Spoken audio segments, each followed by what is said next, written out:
নমস্কার, আমি বিপ্লব সরকার। আমাদের দেশের প্রয়াত প্রাক্তন প্রধানমন্ত্রী শ্রদ্ধেয় শ্রী অটল বিহারী বাজপেয়ী মহাশয় একবার সংসদে দাঁড়িয়ে বলেছিলেন যে মানুষ চাঁদে পৌঁছে গেলেও এই পৃথিবীতে কিভাবে থাকতে হয় তা এখনো শেখেনি। সত্যি কথা বলতে, আমরা যখন সমাজের বিভিন্ন ক্ষেত্রে বিচরণ করি তখন বিভিন্ন ঘটনা প্রবাহ দেখে, পারিপার্শ্বিক বিভিন্ন ঘটনা প্রবাহ দেখে সত্যি মনে হয় আমরা কি এই পৃথিবীতে বসবাস করার সত্যিই যোগ্য হয়েছি? আমরা কি সত্যি এই পৃথিবীতে থাকতে শিখেছি? অনেকেই ভাবছেন এই কথা হঠাৎ কেন বলছে, কেন বললাম। এবার আসি কতগুলো উদাহরণে। ধরা যাক আপনি কোথাও যাবেন বলে কোনো নির্দিষ্ট স্টেশনে গেছেন এবং ট্রেন আসতে এখনো দেরি আছে বলে প্ল্যাটফর্মে বসে আছেন।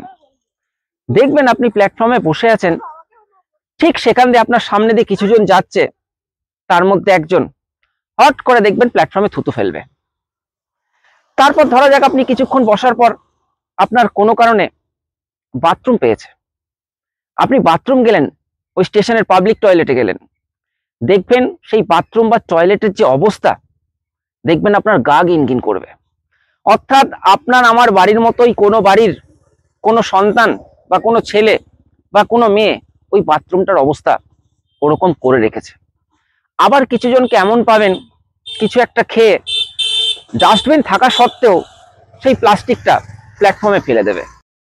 আবার আপনি ওই প্ল্যাটফর্মে বসেই হয়তো হঠাৎ দেখলেন আপনার বোতলের জল শেষ হয়ে গেছে। তারপর আপনি ওই স্টেশনে ভারতীয় রেল থেকে যে সুন্দর পানীয় জলের ব্যবস্থা করে রেখেছে, সেখানে জল ভরতে গিয়ে দেখলেন সেখানে পানের পিক, গুটখা, নাক ঝেড়ে এমন অবস্থা ওখানে করে রেখেছে যে আপনার জল ভরতে ঘৃণা করছে।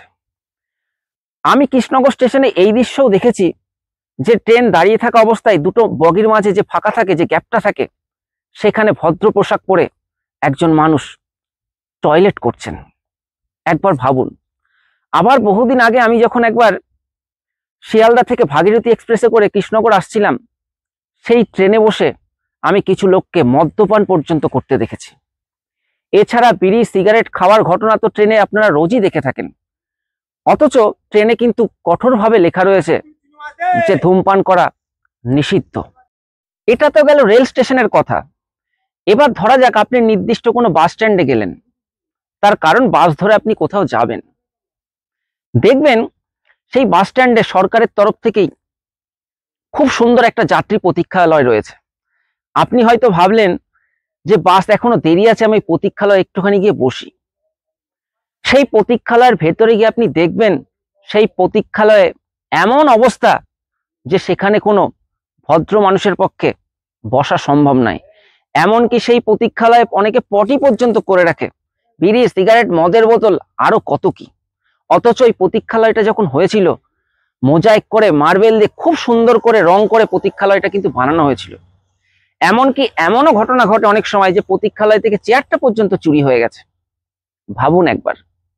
এবার হয়তো ভাবলেন যে কিছুদিন ছুটি আছে, সন্তান পরিবার নিয়ে আমি সমুদ্রে ঘুরতে যাব। সমুদ্রে তো গেলেন ঘুরতে, স্নান করতেও নেমে গেলেন। দেখবেন সমুদ্রের জলে প্লাস্টিকের প্যাকেট, মদের বোতল, আরো কত কি।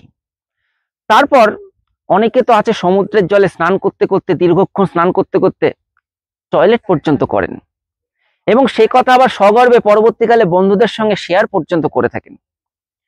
তারপর হয়তো আপনি ভাবলেন যে বিকেলবেলা বিচ দিয়ে একটু হাঁটবো। বিচ দিয়ে হাঁটতে হাঁটতে যে একটু ধারের দিকে যাবেন, দেখবেন মদের বোতল, এমনকি অনেক জায়গায় পটি পর্যন্ত করে রেখেছে। এই হচ্ছে আমাদের অবস্থা। আবার হয়তো আপনার কোনো পরিচিত হসপিটালে ভর্তি আছেন দৈহিক অসুস্থতার কারণে, সেখানে আপনি তাকে দেখতে গেলেন। দেখবেন হসপিটালের সিঁড়িতে যখন আপনি উঠছেন, দেখবেন হসপিটালের দেয়ালগুলোর কি অবস্থা, পানের পিক, গুটখা, থুতু ইত্যাদি কি অবস্থা করে রেখেছে। আর হসপিটালের বাথরুম তার কথা নয়, ছেড়েই দিলাম। আপনারা যারা কম বেশি সরকারি হসপিটালের সঙ্গে পরিচিত আছেন, নিশ্চয়ই এই দৃশ্য দেখেছেন। আবার ধরুন কিছুদিন আগে কালী পুজো, দুর্গা পুজো, জগদ্ধাত্রী পুজো পরপর গেল।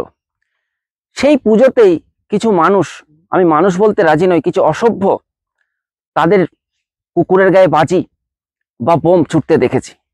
আবার অনেক ক্ষেত্রে তো অনেকে কুকুরের লেজে নির্দিষ্ট বাজি বেঁধে দিয়ে পৈশাচিক আনন্দ পায়।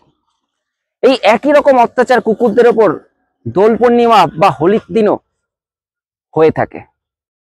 আবার অনেক ক্ষেত্রে অনেকে বাসের জানলার পাশে সিটে বসে যেতে যেতে মানুষজন না দেখে হঠাৎ জানলা দিয়ে থুতু ফেলেন। আবার অনেকে বাসের সিটে বসে বসে কোনো একটা নির্দিষ্ট প্যাকেটজাত খাবার খেতে খেতে খাবারটি যখন শেষ হয়ে যায় ওই বাসের জানলা দিয়েই প্যাকেটটি ছুঁড়ে মারে, অথচ কে গেল এলো রাস্তা দিয়ে কিচ্ছু দেখার দরকার নেই। এই হচ্ছে মানুষের অবস্থা।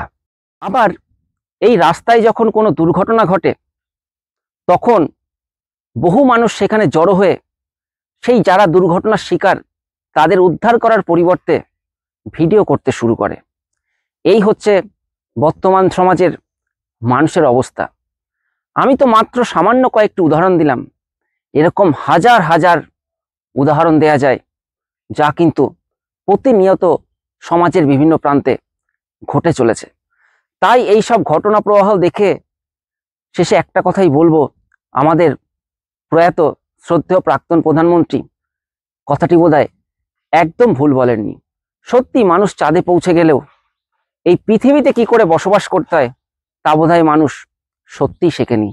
যাই হোক, আজ এই পর্যন্তই। সকলে ভালো থাকবেন। ধন্যবাদ। নমস্কার।